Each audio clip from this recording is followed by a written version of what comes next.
and welcome back to Frameworks John Carpenter's The Podcast. I am Al Schwartz. Joining me, as usual, is John Bernard. Hey, good afternoon. Or whatever time it may be where you are. And returning from our Escape from New York episode, our resident Snake Plissken expert, Mr. Daniel Baldwin. Hey, thanks for having me again. So let's just get right into this here. This is a sequel to Escape from New York, right? Oh, yeah. Ostensibly. Because it feels more like a remake, I'd say 60% of the time. More than that, even, man. You know, there was a thing, I guess, kind of in the 80s, 90s, where a sequel could literally be just the exact same thing as the original film. And that's what they do here, basically. It's the exact same thing. Well, ostensibly, like continuing the story of the first one, or at least that Beverly Hills Cop 2 can recycle the exact same gags from the first one. And that's sort of what this is doing, but it doesn't feel like it's even as interested as Beverly Hills Cop 2. And like, it's not carrying over any relationships not character relationships, I guess, between Snake and America, perhaps. Is about all that carries over. Yeah. It is.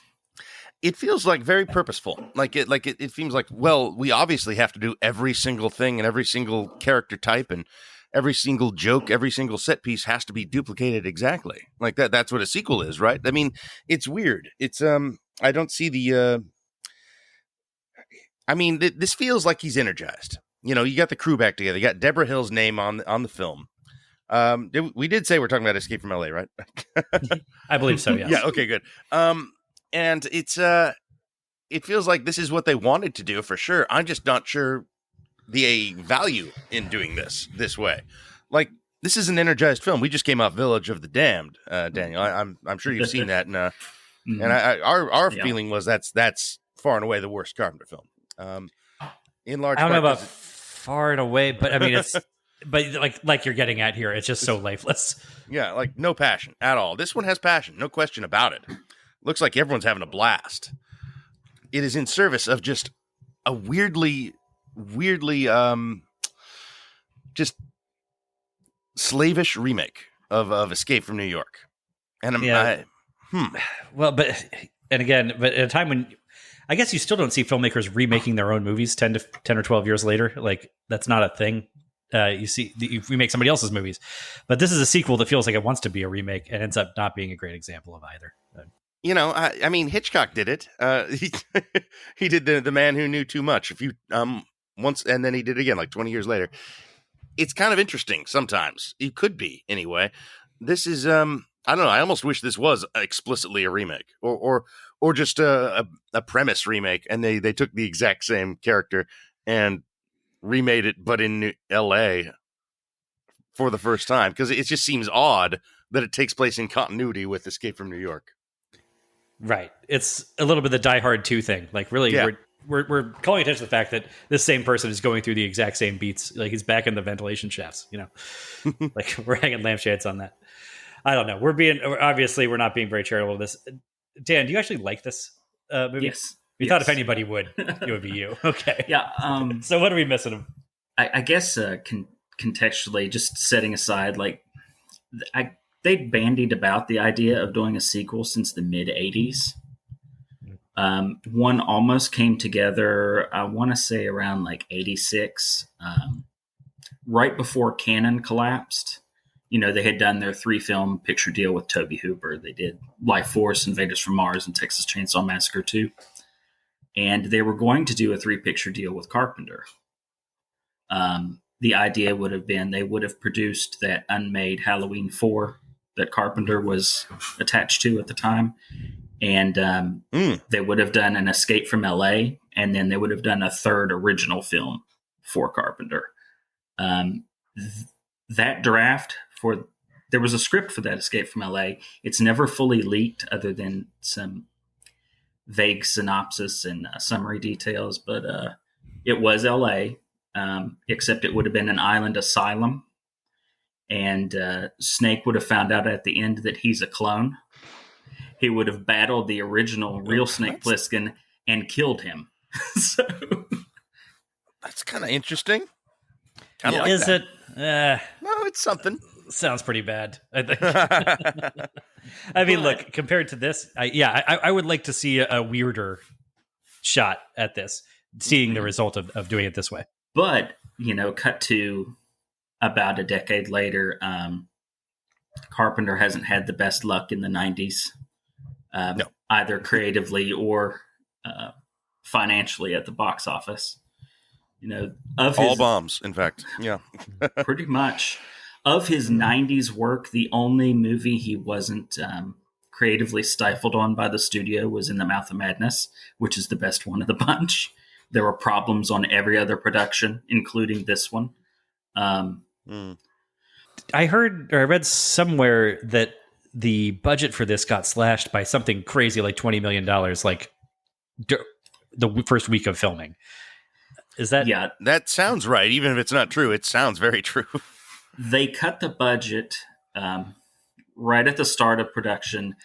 Carpenter made it work, but I think what really hobbled the film, and I'm sure we'll get to this aspect later, is that once production was finished, they sliced the amount of time he would have to finish the film in post in half. So I think he edited the entire film in 30 days. And of course, obviously, they didn't have time to finish the digital effects work on the movie. So what we got was kind of like more of a work print than an actual film. He said in interviews in the past that, obviously, I think is it Paramount that made this? Obviously, they would never pay for him to do it, but he said if he could go back and fix one of his films, he would like to re-edit Escape from LA with, without the time constraints. I mean, this didn't strike me as a poorly edited movie. I mean, I guess I don't really have the brain to recognize poor editing necessarily. But I don't know. It didn't feel rushed or amateurish. The effects do, of course. Obviously the effects do. Yeah, sorry. But that's not, Carpenter's not rendering those sharks himself or whatever. And honestly, this movie gets a ton of flack for having the worst CGI ever. And yes, it does. This is PlayStation 1 era type of effects. Yeah. They are noticeable. But for me, at least, it's so chintzy that it doesn't even bother me anymore. No, it's almost charming like, now. It's almost charming 20 years later, 30 years later. It's kind of like, look at that. What a time.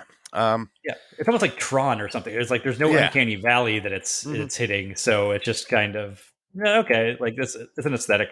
The surfing sequence in particular, very it's almost like spectacularly shit. Like it's just staging. Like we were talking about. I think in the last time we talked about Escape from New York, it was it has a lot of the energy of a side-scrolling action game in an arcade console from the 90s. And this one, I mean, this is like the scene where the Ninja Turtles are on like flying conveyances. But once you're in the level a little, you realize they move the exact same way. It changes gameplay in no way at all. It's just walking up and down the top of the screen. Yeah, but those are fun levels. Yeah, and you know what? And now the surfing scene is fun. Now it's so inept that it's kind of just like, look at this. This is how they came up with this. Like having Kurt Russell on a green screen, like doing the arms like he's surfing. The stuff like that is amusing at this point. So that's almost in the benefit. And, I'm actually really surprised to hear about the massive limitations that you're telling me on this, Daniel. Like 30 days to edit, 20 million off the budget. Like, that sounds like a nightmare. It's kind of amazing this comes together as well as it does under those circumstances. And like Al says, I don't think this is a poorly cut film at all. Like, I mean, the action scenes are pretty bad. They are notable, though. Like, the hang glider battle. He has a hang glider battle in Disneyland, and he is swooping in and around and up and down. He probably swoops through Main Street, 25 times in the course. The hang gliders don't work that way. You should specify it. It's a hang glider machine gun battle. Like that's just not something you get every summer in the multiplex, And I like that. But the thing is, at least staying on the effects for a second, like I don't know that doing better effects, like if you got the ILM to do the effects for the surfing scene coming off of like Jurassic Park, like that scene is still going to be dumber than shit. Oh Like yeah. it's still Oh yeah. Like it just it's conceptually. Yeah, he's still going to be shot in the leg right before he jumps on a surfboard and apparently doesn't know how to surf and surfs a tsunami down a canyon. That somehow this tsunami comes within 10 feet of Steve Buscemi, and he just does not like register or notice that there is a tsunami like 5 feet from him. It's like no level of CGI is going to make any of that like suddenly make sense. You're right. I don't. I mean, how do you visualize that as written? There's no way it doesn't look terrible. And so I mean, maybe leaning into how terrible it looks is part of is why that I don't hate that scene. I think it's kind of funny now. It's like look how poor this is. I mean, that's not a ringing endorsement, I realize, but like. It's not. I'm just saying the best version of that might be the way they did it, which is it's on the level of a Saturday Night Live sketch with a green screen behind it, and he's doing the arms waving motion like you would in a Saturday Night Live sketch. Yeah, I mean, if you're going to do that, maybe yeah. And I mean that it's an emblematic scene of the film. It's certainly one of the most memorable scenes. You know, I think it in a way it sort of symbolizes the film as a whole. You know, which is maybe not fair to the film, but it's sort of the memorable moment of the thing because it's all the things kind of excesses and weirdness and kind of poor craftsmanship and audacity all at once, I guess. And I don't know. I think that I mean that not. I mean it both good and bad, I guess.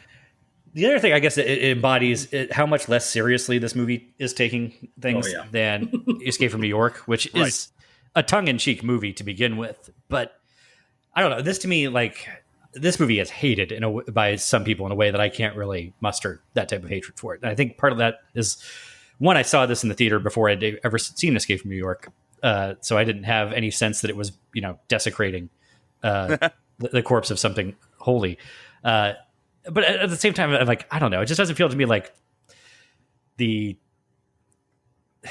could be an affront to the dignity of the Snake character or to the Escape from New York is not a movie that has a very dignified movie. So I don't like. No, it's silly. But I suppose, but it has an integrity, I guess, about its world building and and its tone in a way that this sort of moves away from. And I think people might be offended by that as much as they are bad CGI. Well, I'll do you one better, Al. I would say that this, of all the films we watched during this Carpenter series, I don't think there's been one that has changed more in my opinion than this film. I think I like this movie now. I think this is kind of fun. Like I don't think it's better than Escape from New York. But I think there are things. No, there are things I think that it does better than that movie, though. There are things that are improved in this version. I think you name one. Okay. Well, actually, never mind. I know one. It's the ending, but the ending is way better. Okay. But the sense of satire, the sense of location-specific satire, like New York does not feel like New York. New York does not feel like they have a strong satirical take on New York or understanding of New York. L.A. very much. Like he has, specific satirical targets that he's going for in this. It feels like L.A. Story occasionally. We're talking about, they do a lot of plastic surgery in Beverly Hills. There's b-ball courts. There's, which is hilarious. There's, what do we got? We got the Disneyland finale. We got, I don't know. I wrote them down here. Well, you got the surfing goons. Culture. You got, the Map to the Stars Eddie is that's a Hollywood parasite character. It has a specific satirical angle on LA. And I think that in a lot of ways, this film is a lot clearer on what it is than Escape from New York. This is a Mad Magazine set level satire, a comedy. This is supposed to be funny and supposed to be silly. And you're not supposed to take it seriously because it's a comedy and it's making its points in a silly way. In kind of a way for 12 to 13-year-old boys to appreciate. Ideally, if they're not familiar with Escape from New York, I don't think it benefits from the comparison, especially because the plot is such a Xerox. But I think if you were to just watch this alone, as you did when you were a kid, Al, I don't know. I think it's fine. I think it's kind of fun. There's amusing things in this, and if I don't know if the characters really hold a candle to the ones in the first film, but they're all right. These are all character actors having fun. Like it moves fast. It passes the time. I had a good time watching this. It surprised me. In terms of the 1-to-1 things, like we probably have to set some time apart somewhere to talk about Pam Crier's character, but sure, but in terms of like things that really hurt this movie, this Cuervo motherfucker, the main bad guy, Cuervo Jones, yes, he is no Duke of New York. You know what I mean? No, he's not. But he's not nothing. He's not nothing. He has personality. He's got a car, a Cadillac convertible covered in doll heads that he rides around with, a megaphone, yelling. And he's dressed like Che Guevara. He's dressed as Che Guevara, but his car is no stripe on the Duke's car. The Duke's ride is legendary. And Valerina Gallerino is no Adrienne Barbeau, and Map to the Stars Eddie is basically Cabby. Steve Buscemi is absolutely the Borgnine of the 90s. Yes, for sure. Really, really nailed that bit of recycling. Perfect, no notes. I mean, Valerie Galina is the chock full of nuts girl season Hubley, though. Really, I suppose so. Yeah. I can't believe that he tricked me again. Like I should have seen that coming, and I was just like, "Oh, he did it again!" It's the exact same thing. Can we do this quick sidebar, guys? Where are we? Valerina Gallerino. Do we like her? Because I think I kind of like her. She was an artifact of the early '90s that I had completely forgotten about. That I'm like, you know what? It's weird. I never say she's a good actress. Like you can kind of just tell that English is not her native language, and yet she's really funny in those not Top Gun, in the Hot Shots movies. She is. The way she plays everything so straight. I'm like, I wish we had a few more like her running around. She's almost like the hot chick version of Leslie Nielsen. Yeah, she's probably better in those than Sheen. Probably. I don't know. It's been a while for me to make sweeping statements like that. Daniel, we need a Hot Shots Part 2 take from you right now. I haven't seen it in a long time, but the Martin Sheen sequence is still the absolute best. Is that Part 2? That is Part 2. Yeah, I think it's Part 2. Yeah, I think so. Yeah, because Part 1's more Top Gun and less Rambo. Yeah, but back to the. It should have been. Maybe it would have been if Charlie hadn't gone off the deep end. But back to the. We get the Topper Harley reboot in the 2020s. I don't want that now, but I would have been into it like 3 years after Part 2. Yeah, make a Die Hard parody. I think that's fun. I think that would have worked. It would. Yeah. So, is Escape from LA teach us the perils of waiting too long to do a sequel? Would this have been better if it had been done 5 or 7 years earlier? I think it would have been a very different movie. Right. Frankly, the entire reason it exists is because of Kurt Russell, because Carpenter was coming off of multiple bombs. He had I don't know if you got into it on the Village of the Damned episode, but he had agreed to do that movie as a favor to the then head of Universal in exchange for getting to do a remake of Creature from the Black Lagoon. But then the regime changed while he was shooting Village, and the new regime killed Creature, so he was left with nothing. Meanwhile, Kurt Russell was coming off of multiple hits at this point. He had Backdraft, Unlawful Entry, Tombstone, Stargate, and he cashed that in to make this movie. So this was Kurt Russell's baby. I wish it worked out better for him. Oh well. I wish they had done another.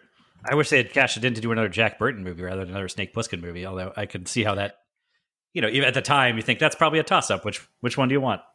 They kind of did it. I think there's a higher level of difficulty with Jack Burton, but it finally clicked with me yesterday between catching up with your Big Trouble in Little China episode and then revisiting Escape from LA last night. That at least tonally, and of course it's nowhere near as good because Big Trouble in Little China is a masterpiece. But tonally, this is almost as much of a follow-up to that movie as it is to Escape from New York. It's Kurt getting everyone back together a decade later to do it all again and have a great time. And it's far more comedic and just goofy as shit from start to finish. Far more on the nose with everything. That's a thought I had too. Is because the stuff I remembered about this from seeing it 20 years ago or whatever it is at this point. Maybe was that more than 20 years ago? Yeah, but was the surfing thing and the ending. And I was thinking about the ending is the most memorable part about it. And I was saying, why does everybody talk about the Apocalypse trilogy when doesn't this make it an Apocalypse quadrilogy at this point? When you're actually watching it, it feels more tonally like it's part of a goofing off trilogy with Big Trouble in Little China and They Live, which is weird that it feels like more of a piece with those than it does with Escape from New York. I mean, they are comic satires. It's a film that has gone out of fashion. You don't see a lot of satires anymore, which is a shame because they're great. And, it's a well-suited for sort of genre fare, obviously we've been talking we've been talking about Carpenter, but we've also been talking about Verhoeven a lot during this series just because he kind of did the masterpiece genre satires. And I don't think do we even have this now? Or what even is a 2023 version of this sort of film? Superheroes really haven't. I mean, I guess they're superhero satires, but they're fewer and far between. They don't quite go as hard, would The Boys be what we're talking about? Probably. I don't know. That's still too. Right.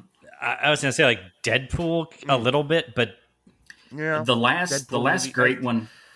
But Deadpool is not a social satire, though. It's a genre satire, but it's not a social satire. I was going to say the last great one that I can think of is Black Dynamite, but even that's more of a genre satire than a social one.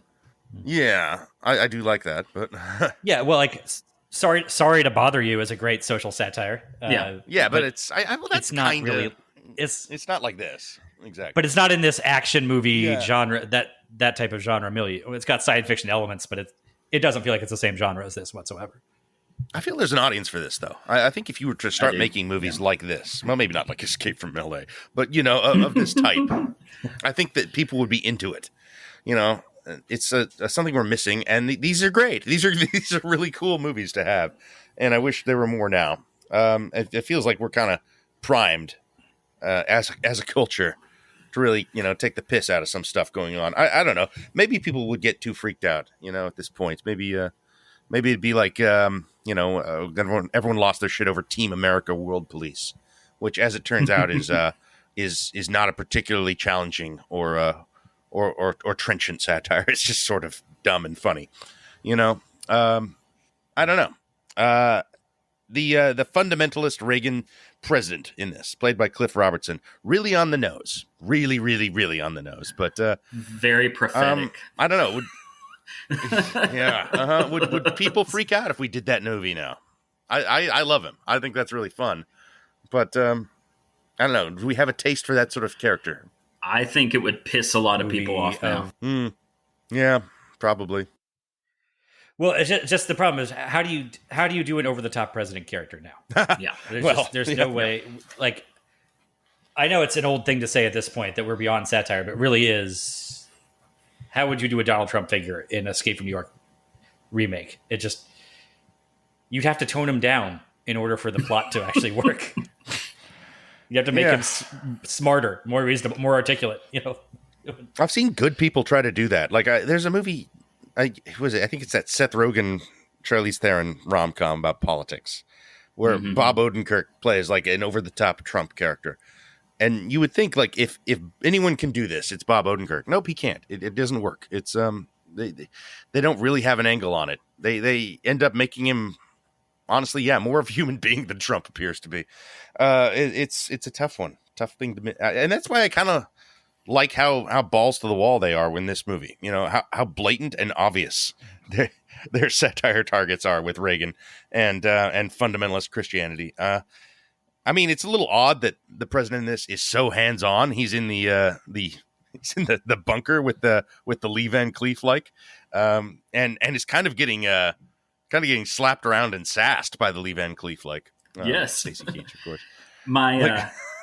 I love how after the earthquake, during the third act, and he's hiding under the table, and Stacy Keach just looks so disgusted. Yes, that shot is wonderful.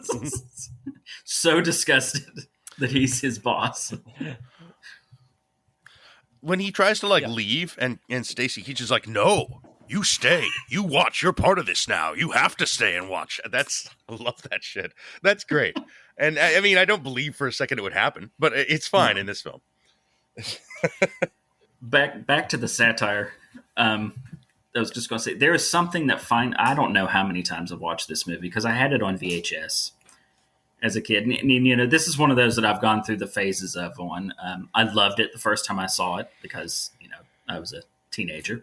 And then I kind of hated it for a few years, and then I've come completely back around on it again. But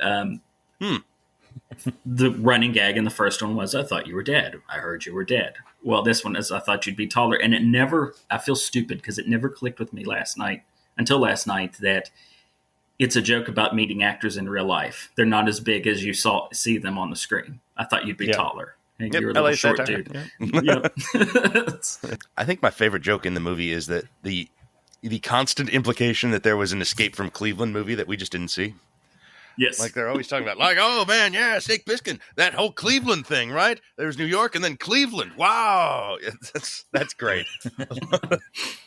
Yeah, but also this he's a criminal star athlete. Yeah, that people followed his career as he was transferred from team to team.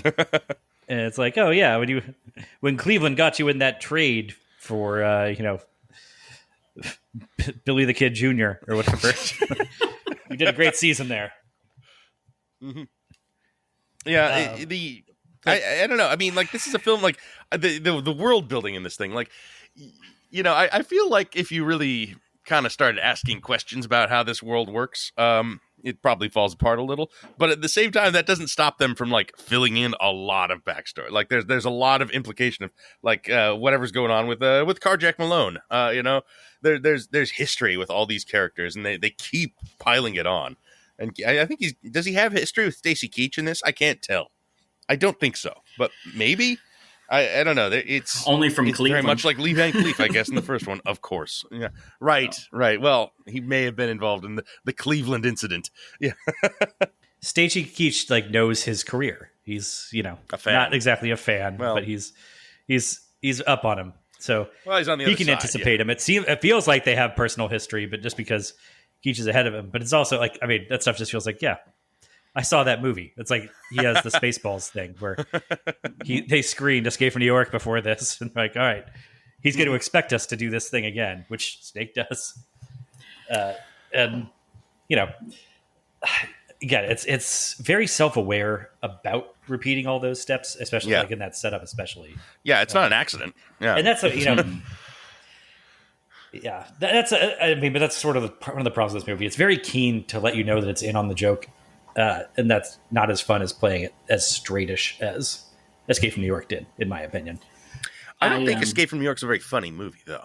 I think it is more serious. No, yeah, and this one I think is funnier. I mean, it's very, like you said, very very determined that it's a joke, that we're having fun here. Just all the things they make Snake do, that he's the best surfer, that he's the best basketball player, all these things. There's that really good scene where the Bangkok rules gunfight, where throws the can in the air, and when the can hits, he's going to shoot them all, but he just throws the can and shoots everybody before it drops. That's great fun scene. I don't believe he needed to wait or to break the rules. He could have just killed them all, playing along just fine, the way this character is portrayed. He is a superhero, an immortal. Sure. Yeah. So what's the point of that? Is there a I guess better... just to be an asshole, which is fun too. Well, yeah. Is there a better Clint Eastwood Western satire than that sequence? Because he's leaning into it so hard on that.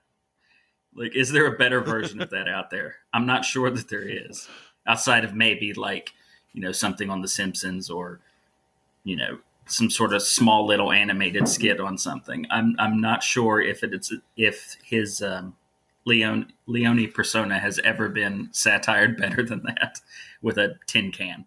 It's just ridiculous. And they all have machine guns, which makes it even funnier. I kind of I was kind of talking bad about it, but the truth is, I think it probably exists for its own sake just fine, and that it is a fine little moment in this film. You're right. The copying from the first one is so blatant that I'm honestly surprised they didn't go further with it. Isaac Hayes has said in interviews that when he heard this was being made, he suggested that he play the Duke's twin brother who is in charge of LA. And I'm kind of surprised they didn't do that. And as much as I like Stacey Keach in the movie, I'm half surprised it's not just Tom Atkins' character from the first one, now in charge of everything after Houck is dead. Huh. Well, I'll never say no to more Tom Atkins, and this is certainly in his wheelhouse. Yeah. I like Michelle Forbes as Tom Atkins in this. I mean, Stacey Keach is fine. Yeah, he's good. He's good in it. And I like the Peter Jason exposition cameo there too. I mean, I'm always liking Peter Jason, and he's a lot of fun. Yeah, he's been a light in the darkness of post They Live Carpenter.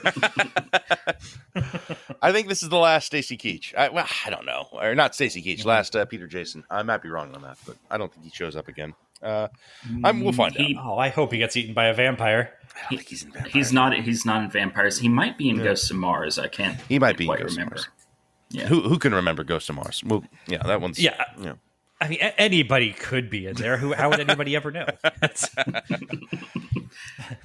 Al Leong in this one, by the way. My heart just. I thought. Oh, I was so happy. I thought I had an Al Leong sighting. Oh, he's there. When I saw that, I was like, wait a minute. It's not just him. God, just henchman extraordinaire. Well, Hershey's Saigon Shadow crew is like almost entirely guys from Big Trouble in Little China.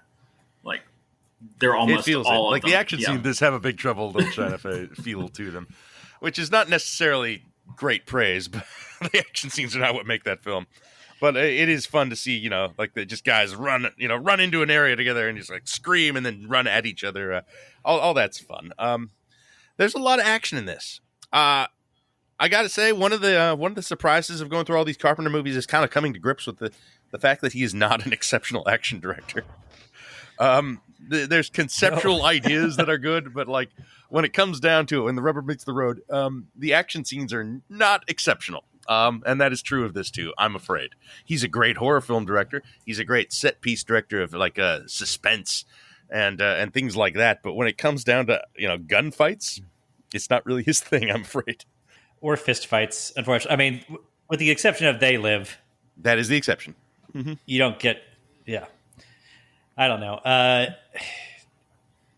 mean, I guess now is maybe the time to talk. I mean, to talk about Pam Grier and that whole thing. What do we have to? I guess so. It's I don't know. I mean, I always feel really dumb. Like, what are you gonna kick around a 30-year-old movie for being out of date? Like, I don't think this was. I think that even at the time, this was questionable. The humor of that character, but it's like, newsflash: the John Carpenter movie from the 90s does not have a particularly woke take on trans people. I mean, he's a guy. He's getting older now. He is, in his 50s right at this point, I believe, right, or late 40s at least. Mr. Carpenter making an escape from LA. And his career has been, really, really defined, I think, by his sort of hippie liberalism, and fuck the man, fuck the machine, fuck capitalism. These are recurring themes in his movies, and we love him for it, of course. But is that hippie liberalism? Because I think it's got like a libertarian sort of streak running through it. Turns out maybe there's a libertarian in there too. Yeah.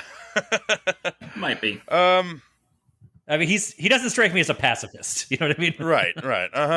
That's true. That's a fair point. But yeah, I think as he ages, there's a touch of social conservatism to his films, just a touch. I mean, you'll see a lot in Vampires for sure. And that sort of dismissing trans characters as for a joke or whatever, as is what's happening with Pam Grier in this.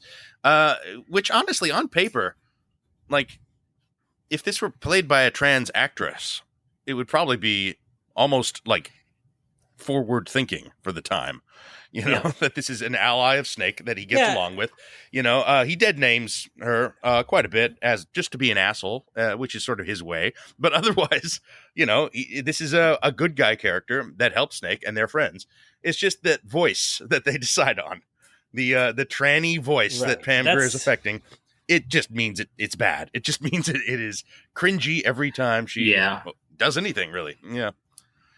So it goes. Yeah, it's like a voice modulation thing. Even I mean, you're right. I didn't want to oversell it like it's the worst thing in the world because it's no Ace Ventura. It is. There is a no exactly. It doesn't. I mean, it kind of does make out the joke be that she's this beautiful woman with a really deep man's voice, and they make some jokey allusion to her having a dick, but a big for one, the '90s, they don't give her a big embarrassing death or anything, or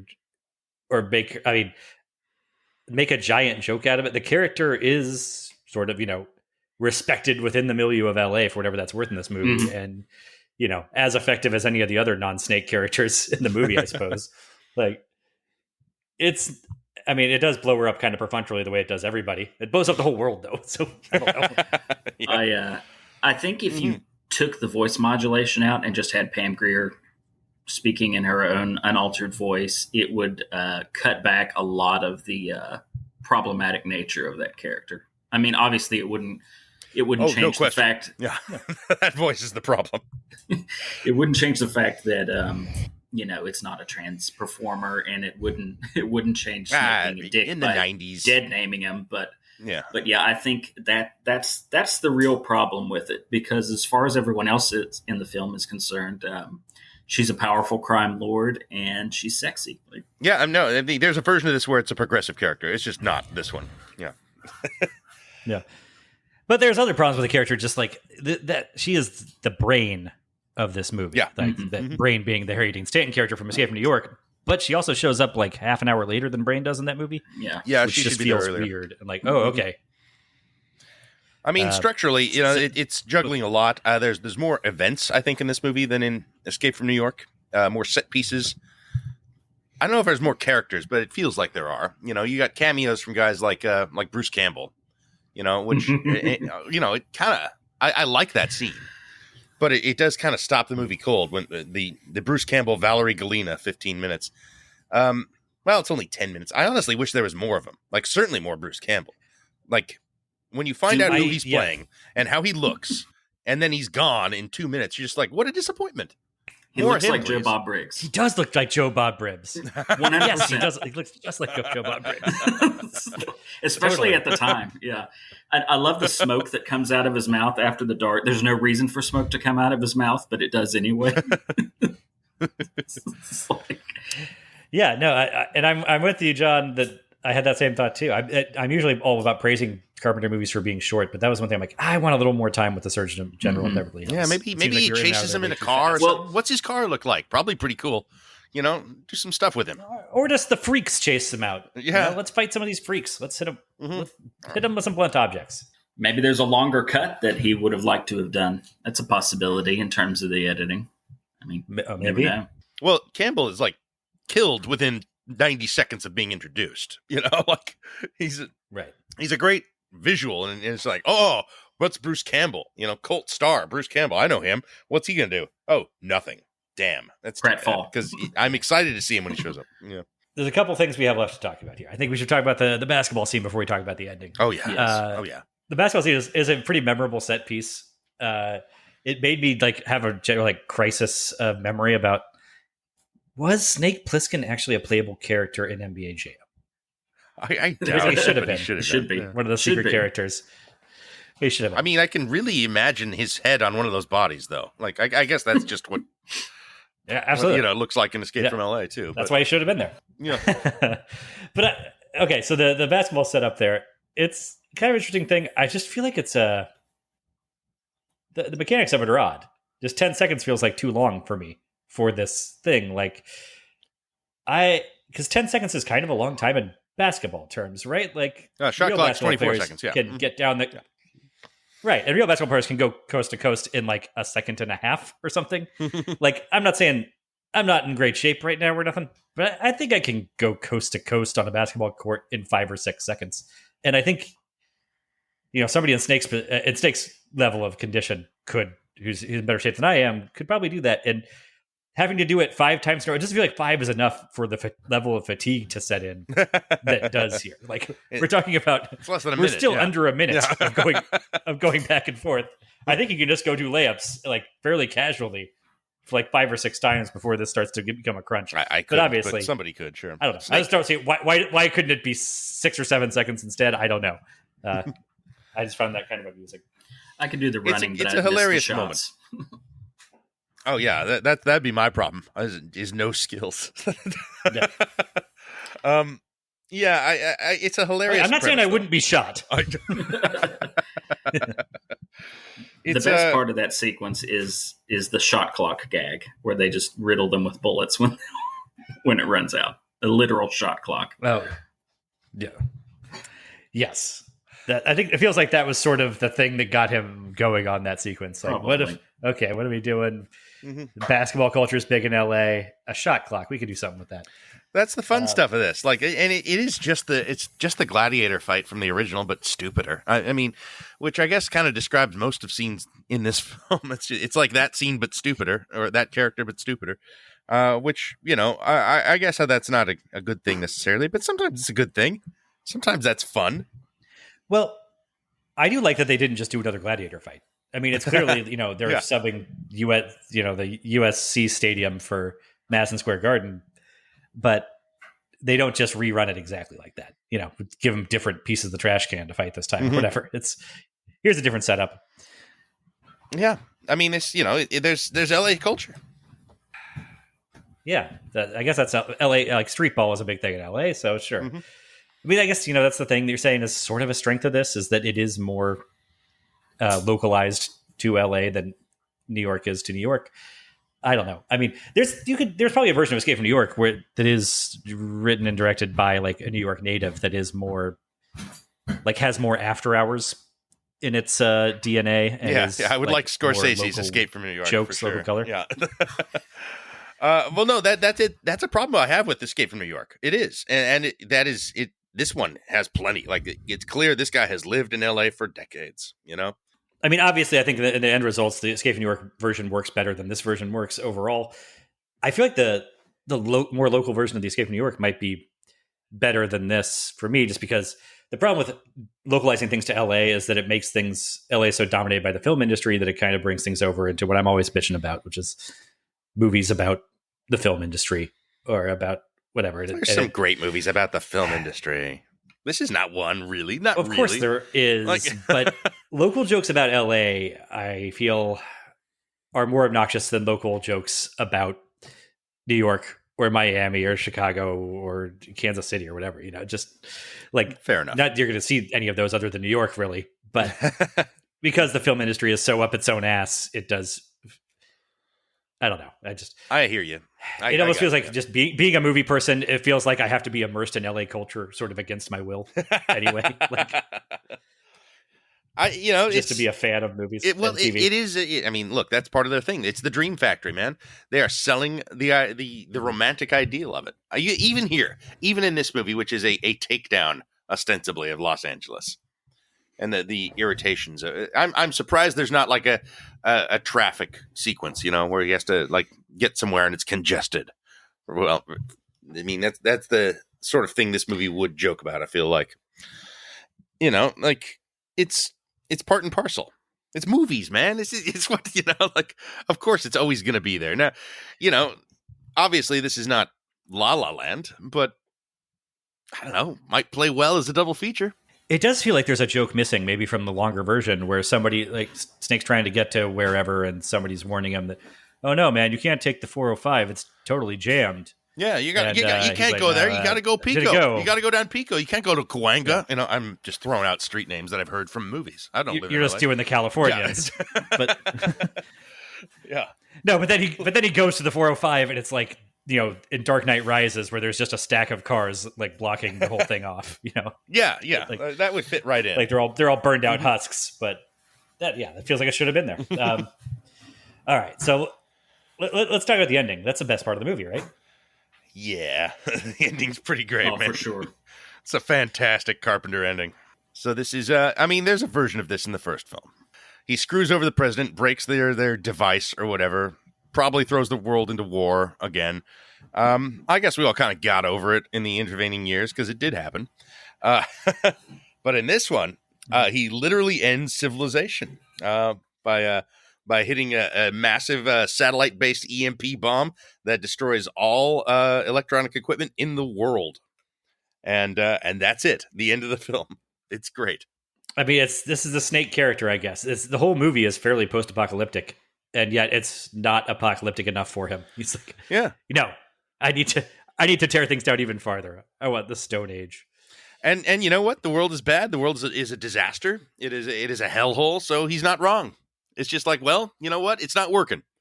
This sort of draconian post-apocalyptic control thing that we have going on right now, it's just plain evil. It's the worst. So fuck it.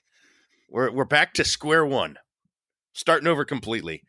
Awesome, punk rock. Which I suppose that's the film industry satire part of it, is that living in LA for even a short amount of time will drive someone to deciding that Western civilization should end. I guess. I mean, yeah, that is, I guess, what we are meant to read at the end of this film, and it's great. Does it set up a sequel? Not really. It's just sort of like, fuck it. This is the end of this movie, and it is appropriate for the character Pliskin. It's appropriate for the tone of this film and the film before it. It feels like a great place to end it, and the final shot of the film, which is basically Snake Plissken looking directly at the audience. Wonderful. It's a great Carpenter ending, and as we've said, that's one of his special skills. He knows how to end a fucking movie. Yeah, where does this rank in the annals of Carpenter endings? It's pretty high up there. Well, it's not The Thing, not quite, but it's certainly it's up there. Yeah. Mm-hmm. I don't know. Let's go around. Let's go around the horn. What's the best Carpenter ending? I say Halloween. It's a good one. I think The Thing. It's The Thing for me. I think Halloween's 2, though. Okay. Halloween's number 2. Oh yeah, big time. I think The Thing too. Yeah. Okay. So we're pretty. I mean, but this is up there. I think. Yeah. Let's see. I love the end of In the Mouth of Madness. I love Dark Star's got a. Dark Star has a good ending. Yeah, that's the one I don't like. Yeah, that's the all it's got, but it's got a really good ending. Yeah, it does have a good ending. Let's see. Is there? I don't know. It's almost more interesting. Prince of Darkness is pretty good. Yes, terrific ending for Prince of Darkness. I think this one's better. Yeah. This is as good as it's a better ending than Escape from New York. It's I don't know. If we talk about stuff like Starman and Christine, yeah, this is a better ending than those. Let's see. How's Assault from Precinct 13 end? Not as well as this. Yeah, it's top 5. I think it's a top 5. Most of them die and a couple of them get away. Yeah. Mm-hmm. Yeah. Okay. I mean, the question remains to be seen how far up the rankings that really can pull this on its own. Well, like I said, I mean, it's moved up for me. Our prior guest, Matt Rose, had made a comment one time that I remembered of say that if this movie felt like Carpenter came up with a better ending from Escape from New York and just figured that the only way to get to that was to remake the whole movie. That could be. I mean, I guess, there's nowhere else to go at this point. I mean, Escape from the World or whatever that the rumored third one was ever going to be. I don't know. Is there room to do any more with this franchise? I mean, yeah, it could ruin the ending of this film, but I don't think that matters. I think they could just start up wherever they want and be like, oh, yeah, well, there's a new United States now or whatever, and it's fine. I don't know. We talked a little about maybe a legacy sequel thing with Wyatt Russell or something like that. I don't know. What do you think? Do you want to see Carpenter come back to this or Russell? I believe Radio Silence, the guys who make the last few Scream movies, are supposedly making a new Escape from New York thing of some kind. I don't know if it's a remake or a continuation or if Russell's involved or not, but I don't know. Do we want to do this? Or is it maybe a Sleeping Dogs Lie situation? Because I don't know. This one maybe exposes the limitations of it, unless you are just going to actually make a sequel and do something very different, which I guess there's room to do, but Carpenter didn't seem to think so. So I don't know. I don't know if I want to see this guy again. Daniel, you're the most positive on this one. Is there more blood in the stone after this? I think in theory, yes. Obviously they had. I don't know how serious they were about escape from Earth when they brought it up at that point. Right. And then there was always the rumor that he had considered doing a Ghost of Mars as Escape from Mars. But would I supposedly the radio silence thing, whatever it actually is conceptually a legacy sequel as long as Kurt Russell agrees to it. I would assume there would be of course. another young lead to be alongside him in it. I think on paper you could make a good movie out of that. I don't know if we'll get a good movie out of it, but it's hard for me to say no to seeing Kurt in that getup again, especially since it's, by all accounts, his favorite character that he's ever played. I mean, the costume he wears at the start of L.A. is the exact same costume from the original. Like, he had kept it and put it on again for the opening of the movie. Yeah.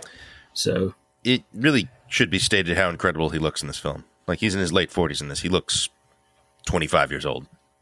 Yeah. Incredible. Yeah. He would not look that way now. No. He would look, he would look like Harrison Ford as Indiana Jones. And I don't know. That scares me a little.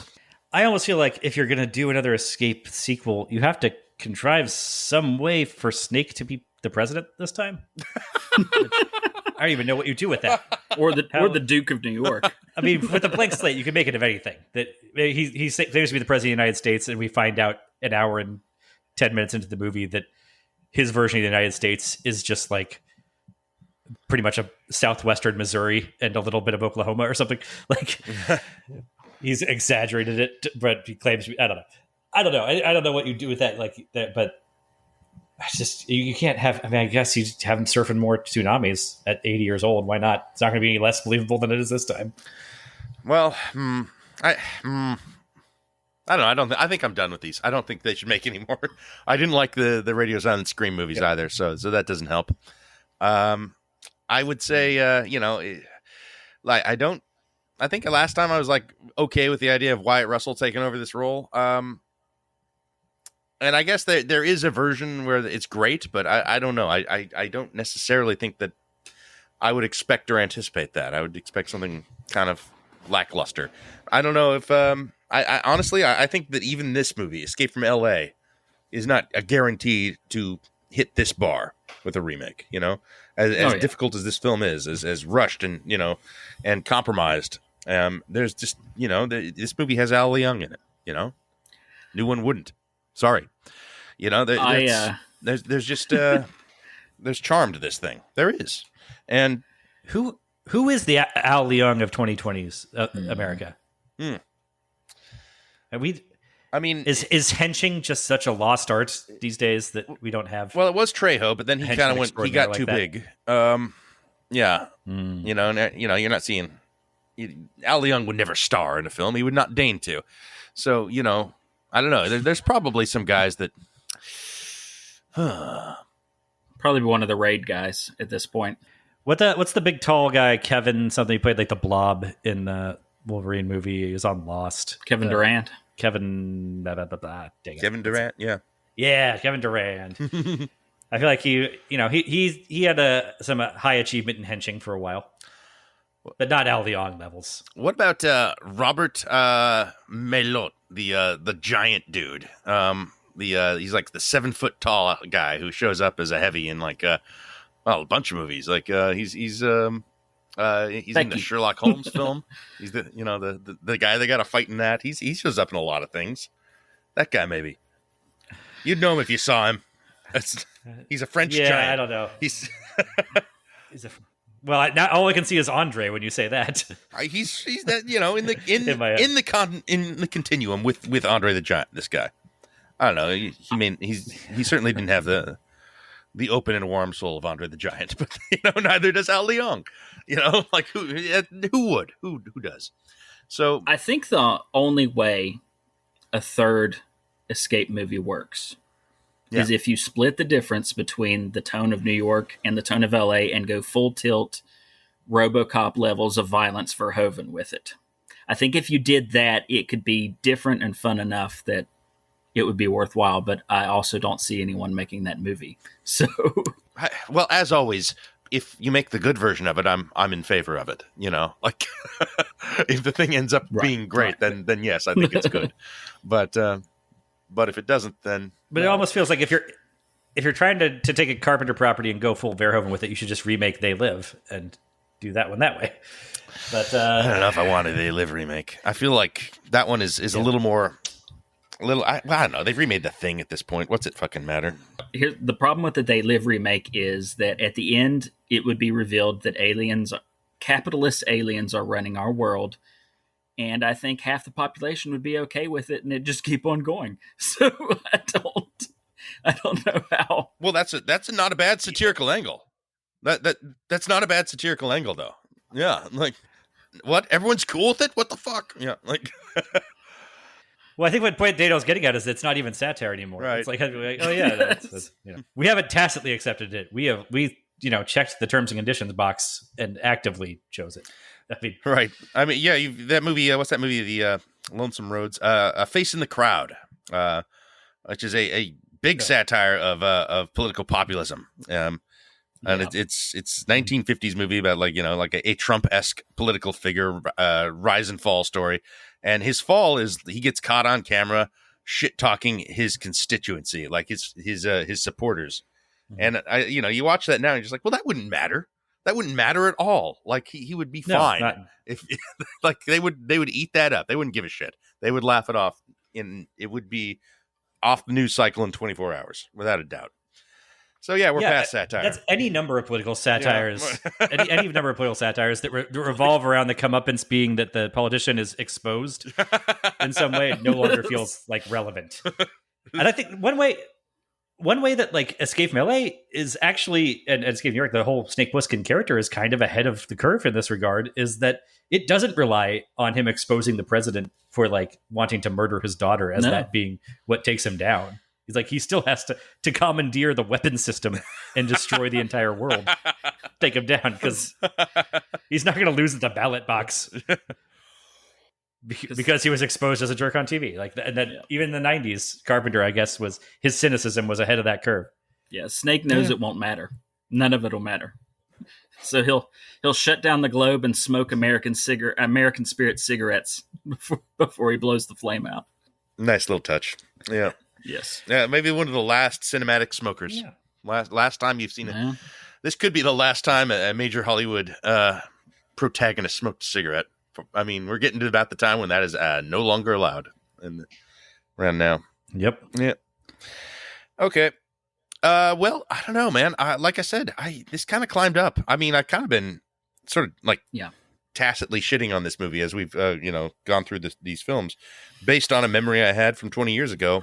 Watching it now, I think probably it plays maybe a little better. If you're at home expecting a shitty movie, and so I had fun. I enjoyed this. I could see watching this again at some point, which I certainly didn't before this. So yeah, I kind of like this movie now. It's not high on my rankings, but I'm not mad about it. No, it's okay. It's okay.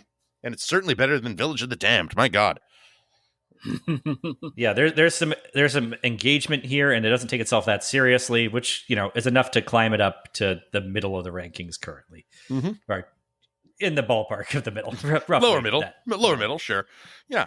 There's a definite a handful that are just handily below this, in my opinion. So yeah. That's I mean the faintest praise ever. It just got fainter and fainter as I went on.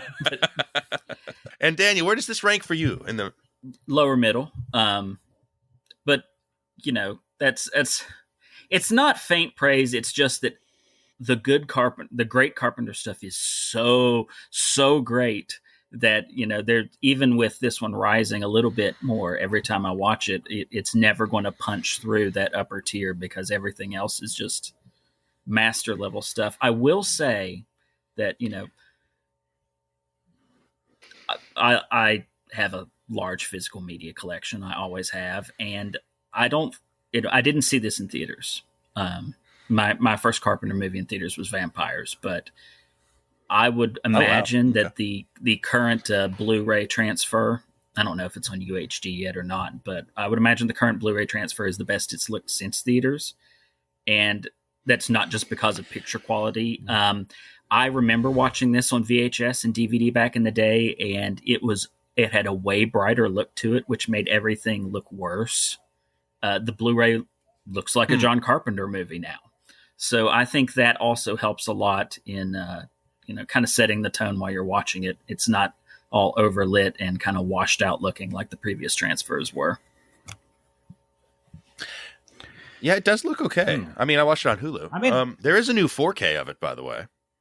Yeah, I saw that at the Best Buy a little while ago, and I was like, do I dare? I didn't. But it was $16. It was there. It exists. That seems like a lot. Yeah, it was. It's a new 4K print of Escape from LA somehow. I don't know who greenlit that, but they did. It is a kind of a good looking movie though, right? I mean, in the end of the day, like the shanty towns of Los Angeles, they look kind of good, man. The CGI is obviously terrible, but the practical stuff, of which there is a lot, looks fine. And yeah, there's some fun shots and fun lighting in this, even if it's not a particularly attractive looking film. It looks like a John Carpenter movie. Yeah, I mean, I guess we should reiterate one more time. It looks pretty good, except when there's special effects going on, and those effects really are some of the worst, some of the most dire you'll ever see. Like the amount of pixels is very low, but it's also like they haven't made the great CGI innovation of like giving the actors a tennis ball to look at to like know where the CGI thing is going to be. So really, you sense that they have no idea they're what is there, what's going to be there, or even where there is going to be the thing that they're supposed to be interacting with.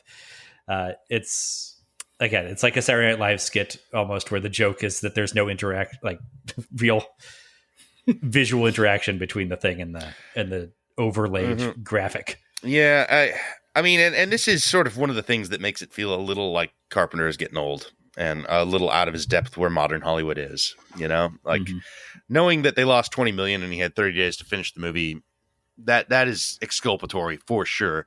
But at the same time, it does feel like this is a guy who's not going to be comfortable in the new digital CGI world of Hollywood. Especially, because he's the guy who made such incredible practical effects movies through his career, and seeing this from the guy who made The Thing, it's a rough comparison, and probably an unfair one. But at the same time, he made both movies, So, I mean, you want, as a fan, these creators that accomplish great things on a limited, amount of resources, to be giving carte blanche to do their thing and to realize their vision. Like, as a principle, you want that, but the data is piling up. I feel that giving Carpenter all the money and time in the world and the resources of the world is not going to bring the best out of him necessarily. It seems to be tilted the other way. It seems like his most expensive budgets are the worst. The worse you treat him, and the shittier you treat him, the better the results are. I'm just like, what a terrible thing to say. Yeah, well, necessity, kind of the mother of invention sometimes, I guess. Okay, so next up is Vampires. That one's, one of the better latter day ones by sort of consensus, I guess. Well, how do you feel about that one, Daniel? I like it a good bit.